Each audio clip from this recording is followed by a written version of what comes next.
রূপনা ঋতুপর্ণাদের আর্থিক সহায়তা দিল ইয়ুথ স্পোর্টিং ক্লাব।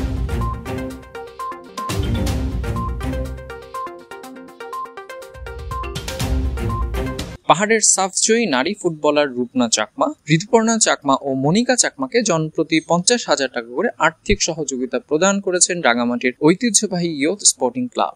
শুক্রবার সকালে ইয়ুথ স্পোর্টিং ক্লাবে আয়োজিত অনুষ্ঠানে প্রধান অতিথি ছিলেন জেলা বিএনপির সভাপতি দীপন তালুকদার দীপু, ক্লাবের সভাপতি অচিরাংশু চাকমা, বাবুলের সভাপতিত্বে ও সাধারণ সম্পাদক রনেল চাকমার সঞ্চালনায় civil surgeon doctor নোয়েন Khisa, DFA সভাপতি ও জেলা পরিষদ সদস্য বরুণ বিকাশ দেওয়ান, ক্লাবের সাবেক সাধারণ সম্পাদক রূপক খিসা, প্রাক্তন জেলা ক্রীড়া অফিসার স্বপন কিশোর চাকমা, ঘাগড়া উচ্চ বিদ্যালয়ের প্রধান শিক্ষক চন্দ্রা দেওয়ান, ক্লাবের কার্যকরী সদস্য ও জেলা বিএনপির সাংগঠনিক সম্পাদক শাশ্বত চাকমা রিঙ্কু, সিনিয়র সদস্য সুপতি রঞ্জন চাকমা, অরুণ চাকমা ও রমেশ চাকমা সহ ক্লাবের সংশ্লিষ্টরা উপস্থিত ছিলেন।